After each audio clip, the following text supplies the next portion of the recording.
ہسپتال میں ایک عجیب و غریب واقعہ جن کے زیر اثر امریکن ڈاکٹر مسلمان ہو گئے۔ جب یہ کہا جاتا ہے کہ اسلام ہر دور کا دین ہے تو اس میں چھپے مفہوم کو واضح طور پر سمجھنے کی ضرورت ہے، اور وہ یہ ہے کہ موجودہ دور کے پیچیدہ اور کٹھن معاملات کا حل بھی قرآن کریم، احادیث مبارکہ اور صحابہ رضوان اللہ علیہم اجمعین کی زندگیوں سے بخوبی ڈھونڈا جا سکتا ہے۔ چنانچہ دیسی لیبرلز اور کالے انگریزوں کے اس رٹے رٹائے اور گھسے پیٹے فلسفے کو منوان نہیں تسلیم کر لینا چاہیے کہ پتھر کے زمانے میں کہی ہوئی باتیں موجودہ سائنسی دور میں قابل عمل نہیں ہے۔ قبول اسلام کا یہ واقعہ حیرت انگیز بھی ہے اور سبق آموز بھی۔ حیرت انگیز اس اعتبار سے کہ نزول قرآن کو کم و بیش 1500 سال کا عرصہ گزر جانے کے باوجود آج بھی اس نے ہمدردی پر کسی کی نظر نہ جا سکی جو ایک امریکی ڈاکٹر کے قبول اسلام کا محرک بنی۔ اور سبق آموز اس پہلو سے ہے کہ کتاب الہی میں غور و تدبر اور تحقیق جستجو بندگان خدا کے لیے ہدایت و معرفت کے دروازے کھولنے اور صراط مستقیم پر گامزن ہونے کا آج بھی اتنا ہی مؤثر ذریعہ ہے جتنا وہ نزول وحی کے وقت تھا۔ امریکہ کے ایک ہسپتال میں ایک عجیب و غریب واقعہ پیش آیا اور اس واقعے کے زیر اثر امریکن ڈاکٹر مسلمان ہو گیا۔ مذکورہ ہسپتال میں ایک روز ڈیلیوری کے 2 کیس ایک ساتھ آئے۔ ایک عورت سے لڑکا پیدا ہوا اور دوسری سے لڑکی۔ جس رات میں ان دونوں بچوں کی ولادت ہوئی، اتفاق سے نگران ڈاکٹر موقع پر موجود نہیں تھا۔ دونوں بچوں کی کلائی میں وہ پٹی بھی نہیں باندھی ہوئی تھی جس پر بچے کی ماں کا نام درج ہوتا ہے۔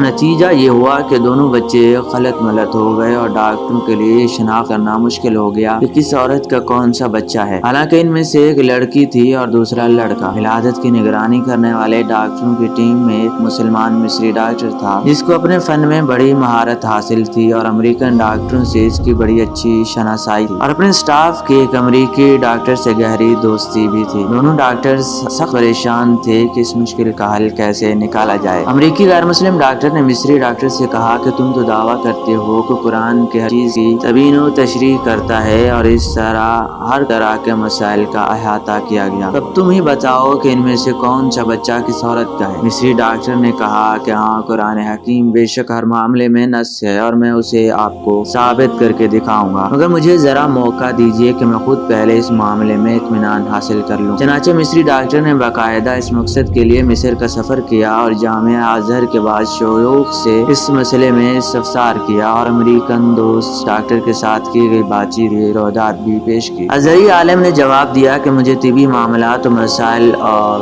ادراک حاصل نہیں ہے، البتہ میں قرآن کی ایک آیت پڑھتا ہوں، آپ اس پر غور و فکر کریں، اللہ تعالیٰ نے چاہا تو آپ کو اس مسئلے کا حل اس میں مل جائے گا۔ چنانچہ اس عالم نے درج ذیل آیت پڑھ کر سنائی جس کا ترجمہ ہے، مرد کا حصہ 2 عورتوں کے برابر ہے، سورہ النساء آیت نمبر 11۔ مصری ڈاکٹر نے اس آیت میں غور و تدبر شروع کر دیا اور گہرائی میں جانے پر اسے اس مشکل کا حل بالآخر مل گیا۔ چنانچہ وہ لوٹ کر امریکہ آیا اور اپنے دوست ڈاکٹر کو اعتماد بھرے لہجے میں بتایا کہ قرآن نے ثابت کر دیا ہے کہ ان دونوں میں سے کون سا بچہ کس ماں کا ہے۔ امریکن ڈاکٹر نے بڑی حیرت سے پوچھا کہ کس طرح ممکن ہے۔ ڈاکٹر نے کہا، ہمیں ان دونوں عورتوں کا دودھ ٹیسٹ کرنے کا موقع دیجیے، اس معاملے کا معلوم ہو جائے گا۔ چنانچہ تجزیے و تحقیقی نتائج میں معلوم ہو گیا کہ کون سا بچہ کس عورت کا ہے، اور مصری ڈاکٹر نے اپنے غیر مسلم دوست ڈاکٹر کو اس نتیجے سے پورے اعتماد کے ساتھ آگاہ کر دیا۔ ڈاکٹر حیران اور ششدر رہ گیا کہ آخر یہ کیسے معلوم ہو گیا۔ مصری ڈاکٹر نے بتایا کہ اس تحقیق و تجزیے کے نتیجے میں جو بات سامنے آئی ہے وہ یہ ہے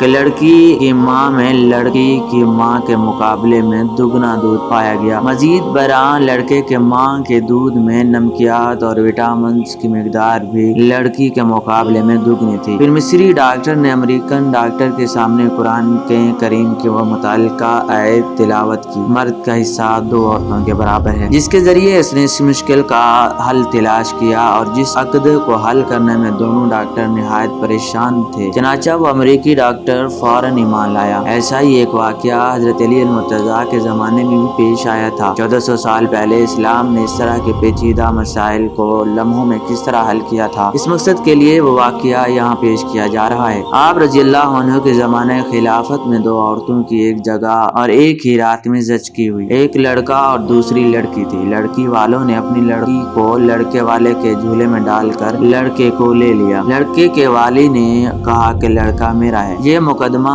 آپ رضی اللہ عنہ کے پاس آیا۔ آپ نے حکم دیا دونوں کے دودھ وزن کیے جائیں، جس کا دودھ وزنی ہوگا لڑکا کا اس کا ہوگا۔ اگر یہ ویڈیو آپ کو پسند آئی ہے تو اس ویڈیو کو لائک کر دیں اور چینل کو سبسکرائب کر کے ساتھ لگے بیل آئیکن پر کلک کرتے جائیں۔